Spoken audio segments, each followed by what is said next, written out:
Captain Jake Morrison sat in his chair on the bridge of the UES Liberty and watched the stars through the main screen. His ship was 3 days out from Jupiter on a routine patrol when the sensors started going crazy. The navigation officer turned around, with wide eyes, and said something was coming through. Hyperspace, but it was bigger than anything they had ever seen before. Jake had been in the Earth Defense Force for 20 years and had never seen readings like this. The Liberty was a good ship, but she was small compared to the massive signatures appearing on their screens. Whatever was coming had at least 50 vessels, and each one was the size of a city. Jake ordered his crew to move the ship behind Jupiter's largest moon and wait to see what would happen next. Dr. Lisa Carter was working late in her lab on Mars when the emergency alert came through. As the chief scientist studying alien life, she was always the first person they called when something strange happened in space. The message from Earth Defense Command was simple but terrifying. Unknown alien fleet had arrived in the solar system and was requesting immediate communication with Earth's government. Lisa had spent her whole career hoping that humanity would make contact with other intelligent species. She had written dozens of papers about what first contact might look like and how humans should respond. But as she watched the live feed from the orbital telescope, she realized that all her theories meant nothing now. The alien ships were unlike anything human science had imagined, and they were not here to make friends. The largest ship in the alien fleet was so massive that it blocked out entire sections of stars when it moved. The hull was dark and covered in strange symbols that seemed to shift and change as Lisa watched. Smaller ships moved around the flagship like insects around a hive, and each one could have destroyed any human vessel with ease. Admiral Paul Rodriguez was in the middle of a meeting with the Earth Defense Council when his aide burst through the door. The young man was pale and shaking as he handed the admiral a data pad with the latest reports from the outer system. Paul read the information twice before he could believe what he was seeing. An alien armada had appeared near Jupiter and was now moving toward Earth at incredible speed. Paul had commanded Earth's military forces for 10 years and had never faced anything like this. The human fleet was spread across dozens of star systems protecting colonies and trade routes. Even if he could recall every ship, it would take weeks for them to reach Earth, and by then it would be too late. The aliens would arrive in less than 3 days, and Earth had maybe 100 ships ready to defend the home. World. Commander Amy Foster was analyzing the alien transmissions when she noticed something that made her blood run cold. The signals were not random communications between ships, but were actually scanning Earth's defenses and counting human population centers. These aliens were not explorers or diplomats, but were gathering intelligence for an attack, had worked in military intelligence since she graduated from the academy, and could recognize preparation for war when she saw it. The alien scans were too detailed and too focused to be anything else. They were mapping every major city on Earth and every military installation in the solar system. Whatever they wanted from humanity, it was not going to involve peaceful negotiation. Jake Morrison watched from behind the moon as the alien fleet passed by his position. The ships moved in perfect formation, without any visible propulsion systems, and made no sound even though space was supposed to be silent anyway. Each vessel was covered in the same shifting symbols that seemed to pulse with their own inner light. Jake ordered his communications officer to record everything. They could see and prepared to send the data back to Earth. The smallest alien ship was still 3 times larger than the Liberty, and Jake could see weapons ports along its hull that could turn his vessel into scrap metal in seconds. But the aliens seemed to ignore the human patrol ship completely, as if it was too small to matter. Jake realized that to these beings, humanity might be nothing more than insects to be stepped on. Dr. Carter received the first alien transmission at her lab on Mars and immediately began trying to decode the message. The signal was complex and used mathematical principles that human science barely understood. But after working for 18 hours straight, she managed to translate enough of the message to understand its meaning. The aliens were giving humanity an ultimatum. The message was simple and brutal. Humanity had 30 Earth days to surrender unconditionally and submit to what the aliens called genetic correction, or they would face complete extermination. The aliens identified themselves as the hegemony and claimed to represent 12 different species that ruled the galaxy. According to their message, humanity was a contamination that threatened the peace of civilized space. Lisa felt sick as she read the translation again and again, hoping she had made some mistake. But the message was clear, and there was no room for misunderstanding. The hegemony had decided that humans were too dangerous to exist as they were and would either be changed into something else or destroyed completely. Admiral Rodriguez gathered the Earth Defense Council in the underground command center beneath Geneva as the alien fleet approached Earth. The council members were arguing about whether to surrender or fight, but Paul knew that neither option would save humanity. If they surrendered, the aliens would change them into something that was no longer human. If they fought, they would be destroyed by weapons they could not understand or defend against.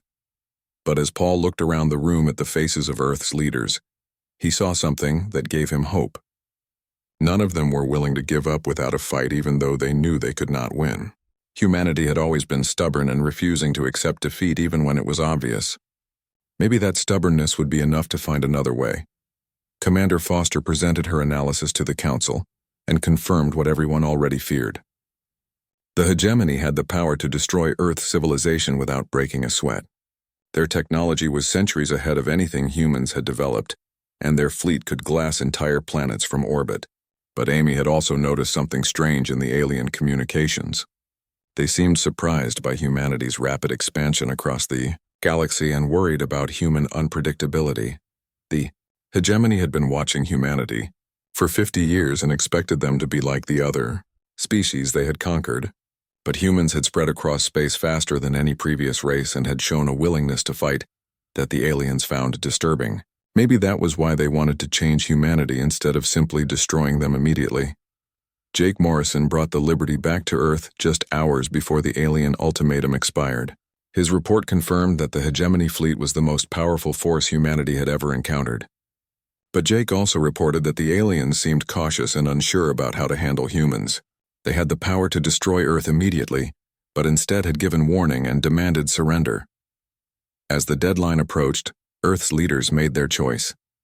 They would not surrender, and they would not submit to genetic correction. Humanity would fight even if they could not win, because that was what humans did when faced with impossible odds. The war was about to begin, and nobody knew how it would end. 6 months had passed since humanity rejected the hegemony's ultimatum, and the war was not going well for Earth's forces. The alien technology was far beyond anything humans could build, and their weapons cut through the strongest human armor like it was made of paper. Colony after colony fell to the hegemony advance, and millions of humans were either killed or captured for the genetic correction process. Colonel Steve Mitchell crouched in the ruins of New California's capital city and watched alien patrol ships fly overhead. His guerrilla force had been fighting the occupation for 3 months, and had learned that direct confrontation with hegemony forces was suicide. The aliens had energy shields that stopped human bullets, and their armor could withstand explosions that would kill a dozen men. But Steve had discovered that the aliens had weaknesses they did not even know about. The hegemony soldiers were efficient and deadly, but they followed patterns that never changed. They patrolled the same routes at the same times and always responded to threats in exactly the same way. Steve realized that the aliens had conquered so many worlds that they had become predictable. They expected their enemies to fight like every other species they had defeated, but humans were different.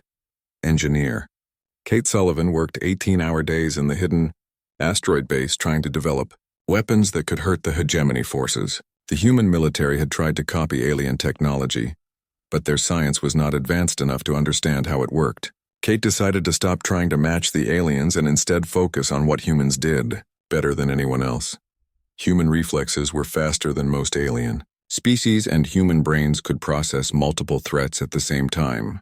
Kate began designing weapons that required split-second timing and the ability to think creatively under pressure. Her new rifle could fire 3 different types of ammunition and switch between them instantly, but only if the user could react fast enough to changing combat situations. Lieutenant Ben Clark flew his fighter through the asteroid field outside Mars and tried to shake the alien interceptor that was chasing him. His ship was older and slower than the enemy craft, but Ben had grown up playing video games and racing hover cars through the canyons of Earth. When the alien pilot tried to follow him through a narrow gap between 2 rotating asteroids, Ben pulled a maneuver that should have been impossible. Ben spun his fighter sideways and used the asteroid's gravity to slingshot around its surface while firing his guns at the same time. The alien pilot had never seen anything like it and crashed into the rock face while trying to copy the move. Ben realized that human pilots had advantages that no amount of alien technology could overcome because they thought differently about three-dimensional space. Dr. Lisa Carter studied the captured hegemony, soldiers in the research facility beneath Luna, and made discoveries that shocked her. The aliens were not evil or cruel, but simply could not understand why humans refused to surrender when defeat was obvious. To the hegemony war was a mathematical equation where the side with superior technology always won. They had never encountered a species that kept fighting after logic said they should give up. The genetic correction process was designed to remove what the aliens called destructive emotions like anger and hatred, but Lisa discovered that the same emotions that made humans violent also made them creative and unpredictable. The hegemony had perfected their civilization by eliminating chaos and uncertainty, but humans thrived on both. It was like trying to remove the color red from a rainbow and expecting it to still be beautiful. Admiral Rodriguez coordinated the defense of Earth from the command bunker that had been built 3 miles underground. The surface of the planet was under constant bombardment and most major cities had fallen to alien ground forces. But the hegemony was learning that occupying human territory was much harder than conquering it because humans refused to stay conquered. Every day brought reports of successful guerrilla attacks on alien positions and rescued human prisoners who had escaped from correction facilities. The hegemony had expected to process Earth's population quickly and move on to the next target, but instead they were getting bogged down in urban warfare that they did not understand. Humans were turning their own cities into weapons against the occupying forces. Colonel Mitchell led his team through the sewers beneath New California and prepared to strike another blow against the alien occupation. His fighters had learned to use the city's infrastructure against enemies who were not used to fighting in confined spaces. The hegemony soldiers were trained for open warfare between fleets but had no experience with opponents who hid in shadows and struck without warning. Steve's latest operation targeted an alien communication hub that coordinated all hegemony forces in the sector. His team had spent weeks studying the facility and had noticed that the alien guards became confused when their routine was disrupted. Tonight they would find out if human unpredictability was enough to overcome superior alien technology. Engineer Sullivan tested her new weapons at the secret base and watched human volunteers learn to use equipment designed specifically for their species. The guns required quick thinking and faster reflexes, but human soldiers mastered them in days while captured alien prisoners could not figure out how they worked. Kate realized that she was not just building weapons but was creating tools that used humanity's natural advantages. The war had taught Kate that humans were not weaker than other species, but were simply different. Where aliens relied on overwhelming firepower and superior technology, humans used creativity and adaptability. Her weapons were designed to amplify those traits and turn human weaknesses into strengths on the battlefield.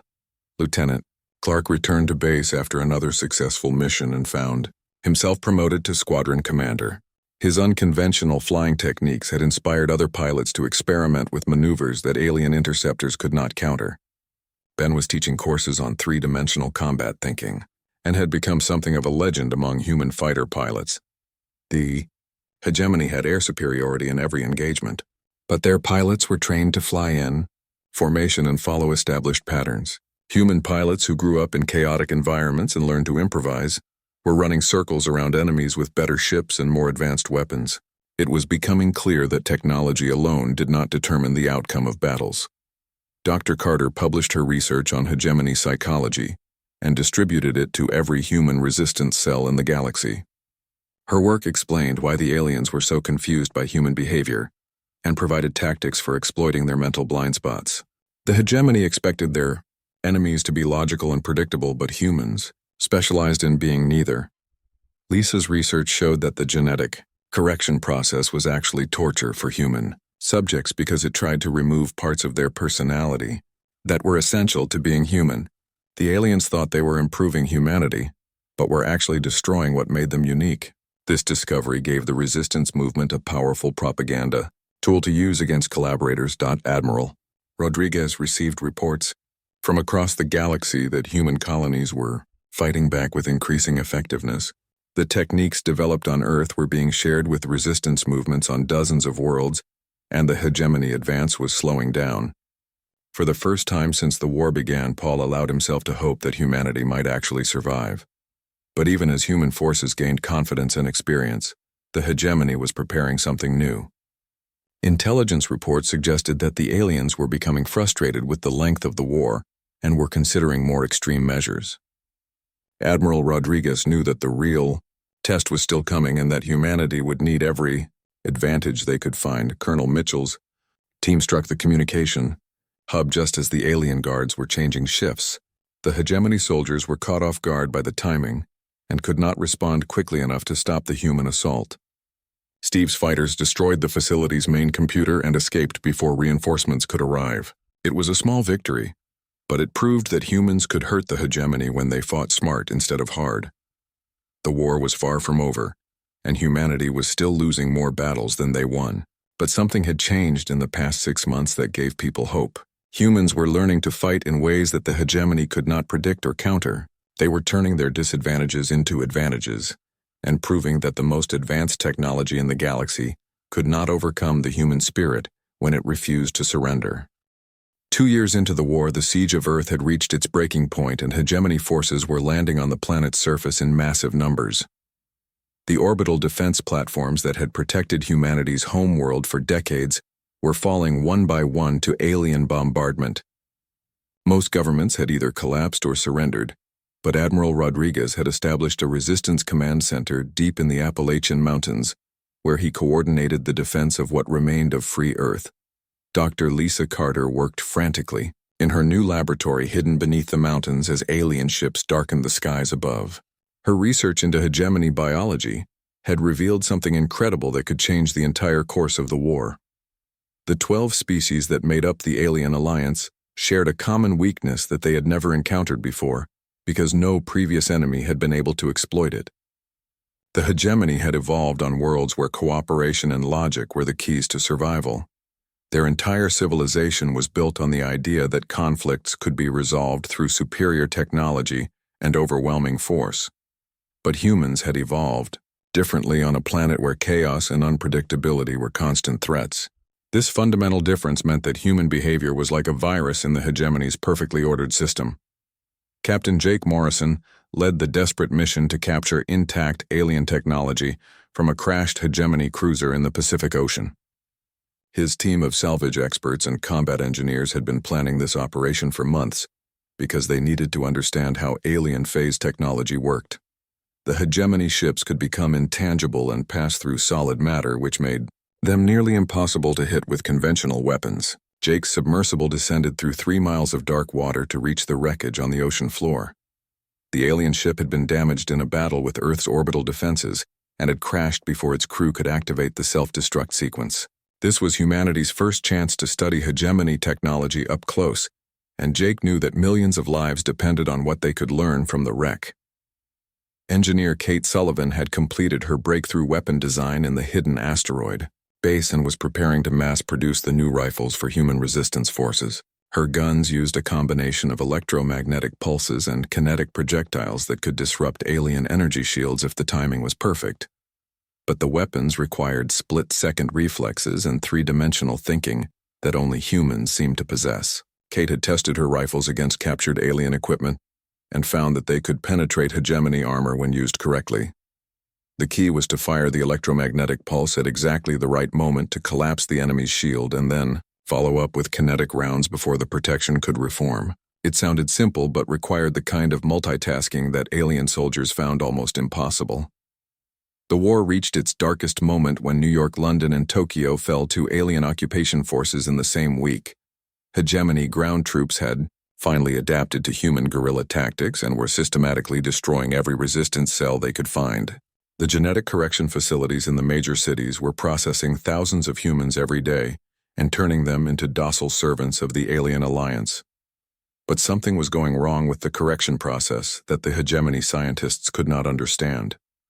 Their technology had been used successfully on 17 different species, but human subjects were reacting in ways that defied all previous experience. Instead of becoming peaceful and obedient, The corrected humans were becoming violent and unstable in ways that threatened the entire operation. Lieutenant Ben Clark, who was now a squadron commander, discovered what was happening to the processed humans during a rescue mission to liberate a correction facility. The aliens had tried to remove human emotions like anger and fear, but had accidentally created something much worse. The corrected humans retained their intelligence and creativity, but had lost the ability to feel empathy or compassion for other living beings. Ben's rescue team found the facility in chaos, as corrected humans had turned on their hegemony handlers and were systematically destroying everything around them. The aliens had tried to create perfect servants but had instead created psychopaths who saw other beings as objects to be manipulated or destroyed. It was a nightmare that the hegemony had never encountered before. Dr. Carter realized that the aliens' greatest weakness was hidden in their own biology and psychology. The hegemony species had eliminated internal conflict and chaos from their societies thousands of years ago, which made them incredibly efficient, but also predictable. They literally could not understand beings who thrived on uncertainty and made decisions based on emotion rather than logic. Lisa's research showed that human capacity for both extreme violence and extreme compassion represented something completely outside the hegemony's experience. Their technology could process species that were either peaceful or aggressive, but could not handle beings who were both at the same time. It was like trying to program a computer to understand poetry, or asking a calculator to fall in love. Captain Morrison's mission to the crashed alien ship succeeded at enormous cost, as half his team was killed by automated defense systems that were still active in the wreck. But Jake managed to retrieve the key components of the phase drive technology and escape just as hegemony ships arrived to destroy the evidence. His sacrifice and that of his crew gave humanity the information they needed to develop countermeasures against alien intangibility. The data from the crashed ship revealed that hegemony phase technology worked by shifting matter into a parallel dimension where it could not interact with normal space. But the process required perfect timing and precise calculations that could be disrupted by unexpected electromagnetic interference. Kate Sullivan's weapons had been designed to create exactly that kind of interference.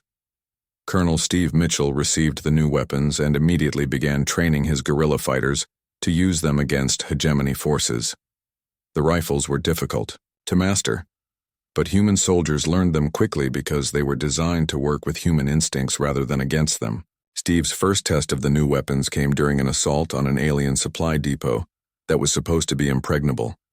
The attack succeeded beyond anyone's wildest expectations as the new rifles punched through hegemony shields and armor like they were made of cardboard. For the first time since the war began, human weapons were actually superior to alien technology in direct combat. The news of the victory spread through the resistance network and gave hope to fighters across the galaxy. Admiral Rodriguez coordinated the liberation of New California using intelligence gathered from the failed correction facilities. The hegemony was struggling to maintain control of their occupied territories because their processed human servants were proving to be more dangerous than the original resistance fighters. Steve Mitchell's forces used the chaos to launch a coordinated assault that caught the aliens completely off guard. But even as humanity celebrated their first major victory, the hegemony was preparing for something that would change the war forever. Intercepted communications revealed that the alien alliance was planning to crack Earth's core and destroy the planet entirely rather than continue fighting a war they could not understand. The hegemony had decided to make humanity an example for any other species that might consider resistance. Dr. Carter's biological weapon was almost ready for deployment, but she needed more time to perfect the delivery system. Her research had shown that she could target the neural network that connected all hegemony species, but one mistake would mean the weapon would be useless. Lisa worked around the clock, knowing that the fate of Earth depended on her completing the project before the aliens could implement their final solution. Engineer Sullivan distributed her weapons to every human ship and resistance cell that could be reached as the final battle approached. The new rifles had proven themselves in combat, but Kate knew that superior weapons alone would not be enough to save humanity.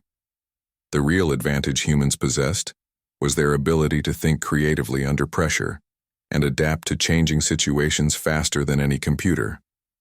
The war had tested humanity to its limits, and millions had died fighting an enemy they barely understood. but the species that had once been dismissed as young and inexperienced had proven that they possessed something the ancient hegemony had never encountered.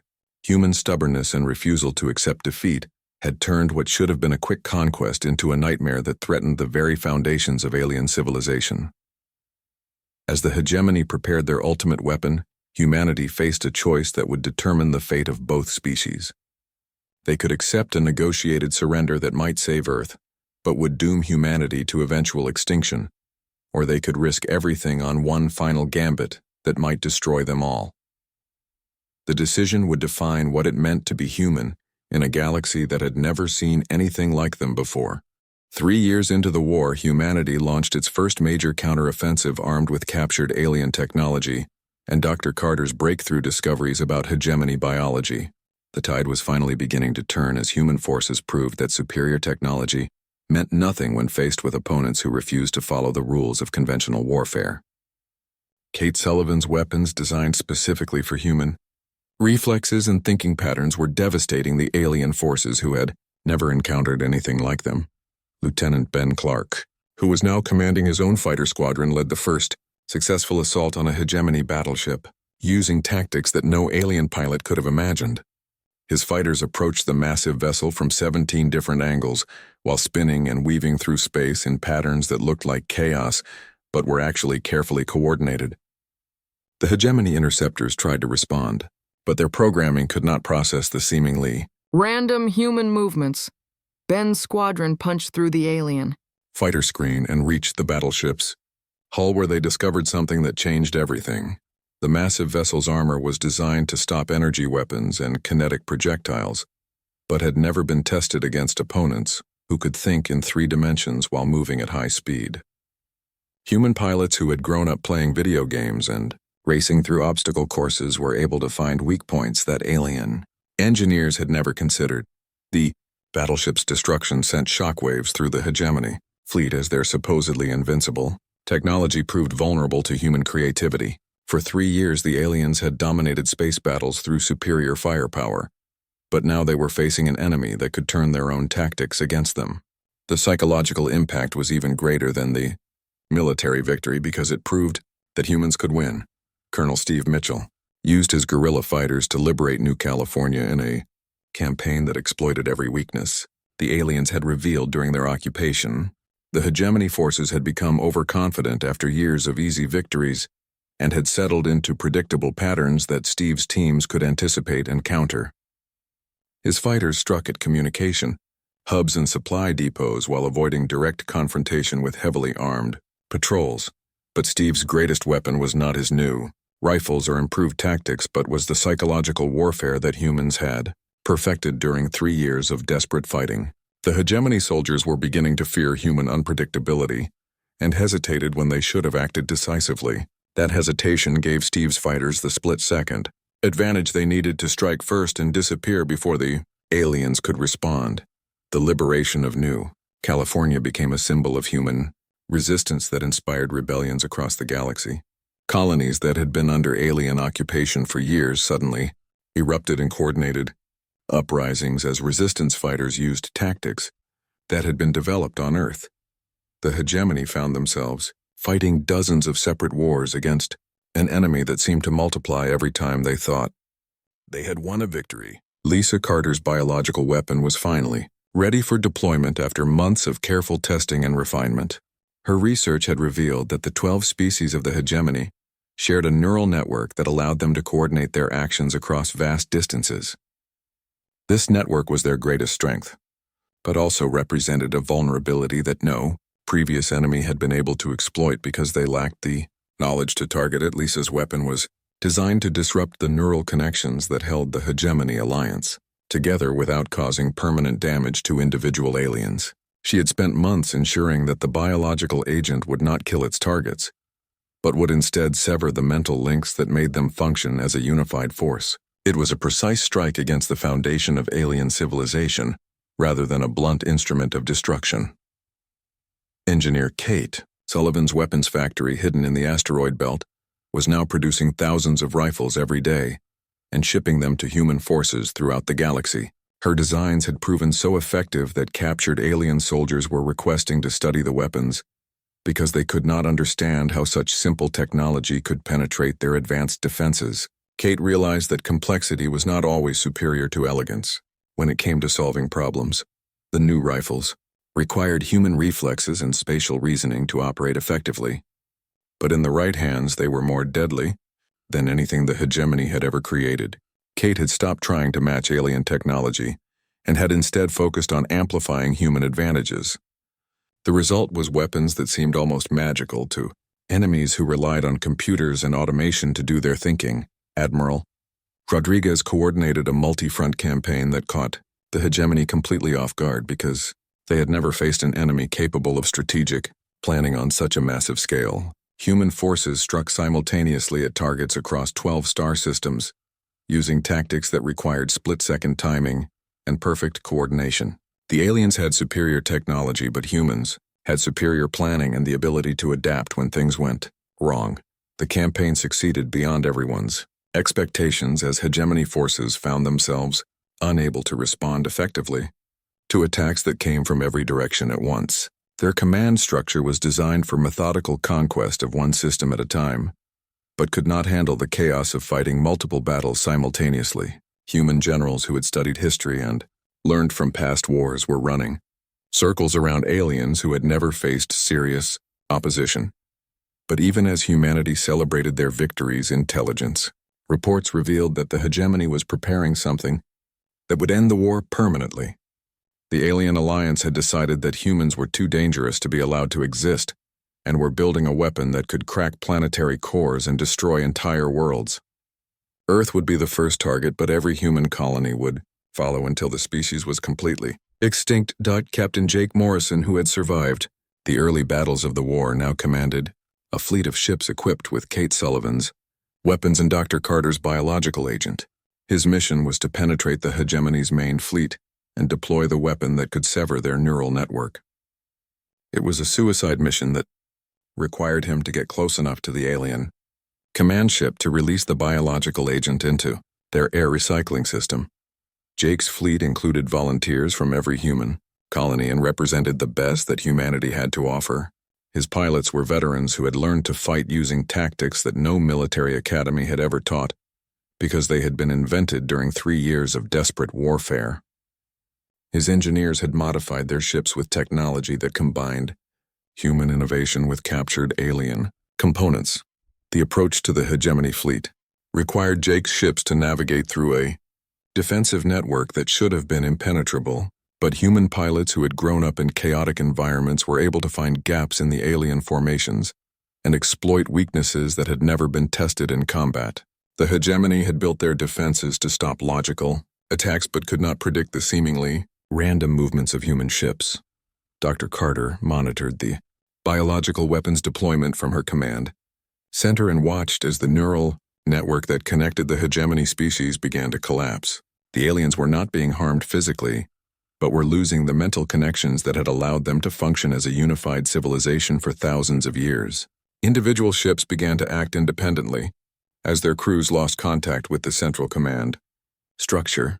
The effect was more devastating than Lisa had predicted, as hegemony forces throughout the galaxy suddenly found themselves unable to coordinate their actions. Ships that had been working together for centuries were now isolated and confused as the biological agent spread through their networks. The alien alliance that had conquered dozens of star systems was falling apart at the most fundamental level.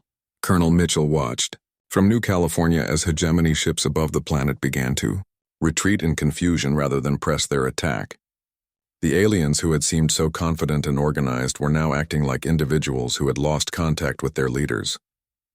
Steve realized that humanity had not just won a battle, but had broken something essential in the enemy's ability to wage war. Engineer Sullivan received reports that her weapons were proving even more effective against confused and isolated alien forces. The hegemony soldiers who had relied on their neural network for coordination were now vulnerable to human tactics that exploited their sudden isolation. Kate's rifles were cutting through alien formations like they were made of paper because the enemy could no longer respond as a unified force. The war was not over, but the balance of power had shifted dramatically in humanity's favor. The species that had once been dismissed as young and inexperienced had proven that they possessed advantages that no amount of technology could overcome. Human creativity, stubbornness, and refusal to accept defeat had broken an empire that had ruled the galaxy for millennia and opened the door to a future that no one could have predicted.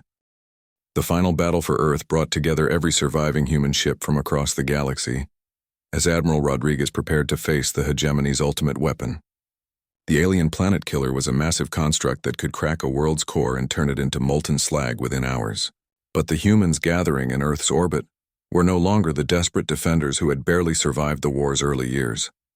They were veterans who had learned to fight in ways that no other species could imagine. Captain Jake Morrison stood on the bridge of the rebuilt UES Liberty and watched as civilian ships joined military vessels in the largest fleet humanity had ever assembled. Cargo haulers had been fitted with Kate Sullivan's weapons, and passenger liners carried fighters that had been designed for human reflexes. Every ship was volunteer, and every crew member knew they were about to risk everything on one final gambit that would determine the fate of both species.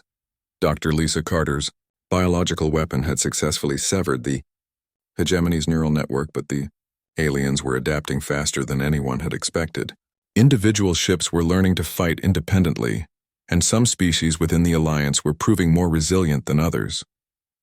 The insectoid Vraktar had developed partial immunity to the biological agent, while the crystalline HFY were creating new communication methods that bypassed their damaged networks. Engineer Kate Sullivan's most advanced weapons were distributed throughout the human fleet as she made final modifications to her designs. Her rifles had evolved during 3 years of combat, and now included features that she could never have imagined when the war began.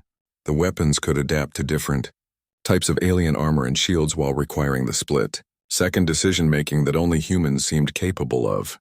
Mastering Lieutenant Ben Clark, who was now commanding a wing of fighters prepared for what he knew would be the most important battle of his life. His pilots had trained together for months and could fly in formations that looked like chaos, but were actually precisely coordinated. They had learned to use three-dimensional space as a weapon and could execute maneuvers that no alien pilot could follow or predict. The hegemony planet killer approached Earth surrounded by the largest alien fleet ever assembled as the survivors of 12 species made their final attempt to destroy humanity. But the weapon that should have ended the war quickly was moving slowly, because its alien crews were having trouble coordinating their actions without the neural network that had connected them for millennia.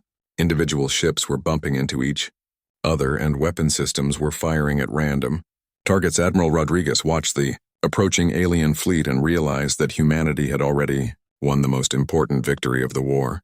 The hegemony was no longer functioning as a unified force, but was instead a collection of separate species trying to work together without the mental connections that had made them powerful. The planet killer was still dangerous, but the fleet protecting it was vulnerable in ways that no human had dared to hope.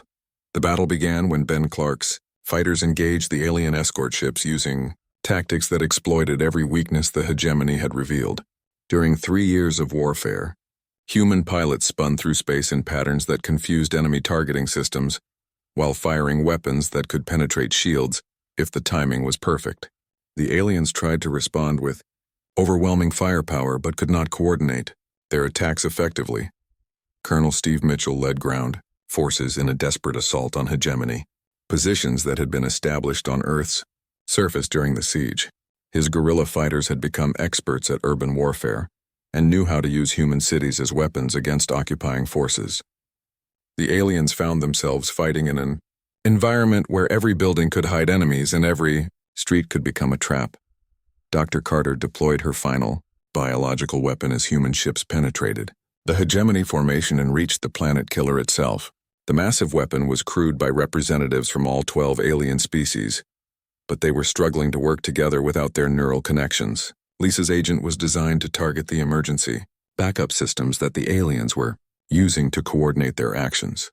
The effect was immediate and devastating as the planet killer's crew lost the ability to communicate with each other entirely. The weapon systems that required precise timing and coordination began to malfunction as different species tried to operate them using incompatible methods. What should have been humanity's destruction became a chaotic disaster as the alien superweapon turned into a liability. Captain Morrison led his ship into the heart of the enemy formation, where he discovered something that changed his understanding of the entire war. Many of the alien ships were trying to surrender, but could not communicate their intentions because they had lost contact with both their own forces and the human fleet. Jake realized that not every member of the hegemony had wanted this war, and some were looking for a way to end the fighting.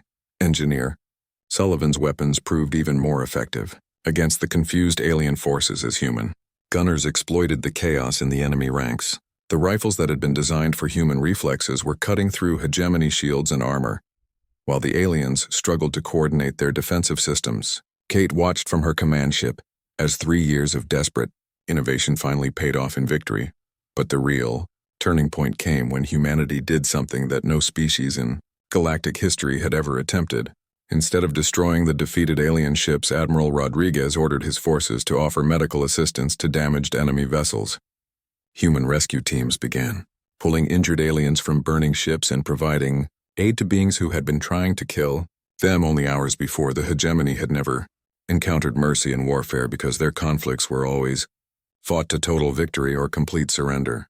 The sight of humans risking their lives to save enemy soldiers broke something fundamental in the alien understanding of how wars were supposed to end. Species that had fought together for thousands of years began to question everything they believed about the nature of conflict.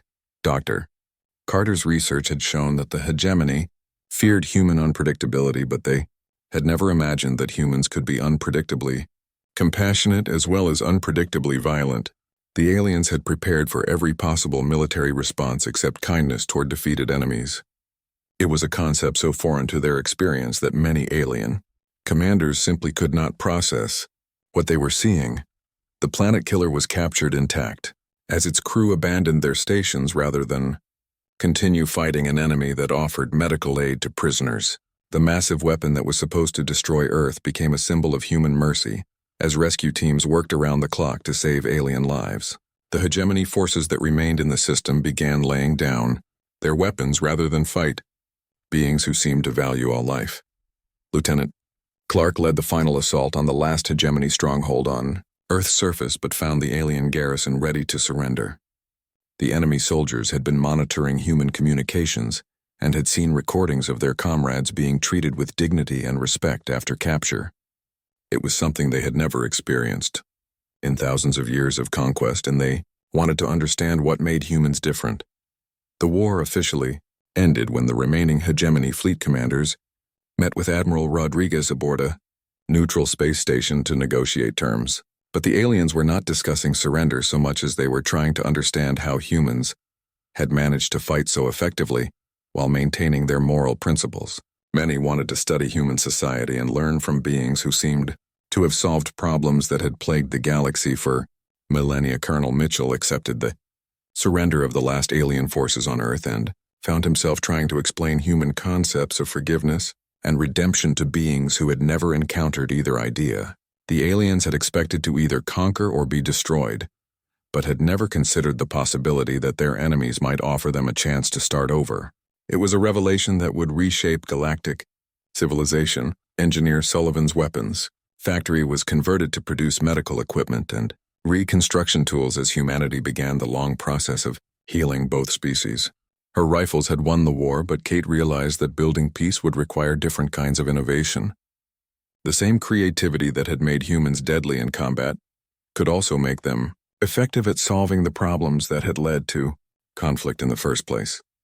Dr. Carter established the first joint human-alien research facility to study the biological and psychological differences that had made the war so devastating. Her work revealed that both species had advantages the other lacked, and that cooperation could benefit everyone. The neural networks that had made the hegemony powerful could be combined with human creativity to solve problems that neither species could handle alone. 5 years after the war ended, humanity had become the mediator for galactic conflicts, not through superior firepower but through their unique combination of fierce determination and unexpected mercy. The species that had been dismissed as young and dangerous had proven that sometimes the most important strength was not the ability to destroy enemies, but the wisdom to turn them into friends.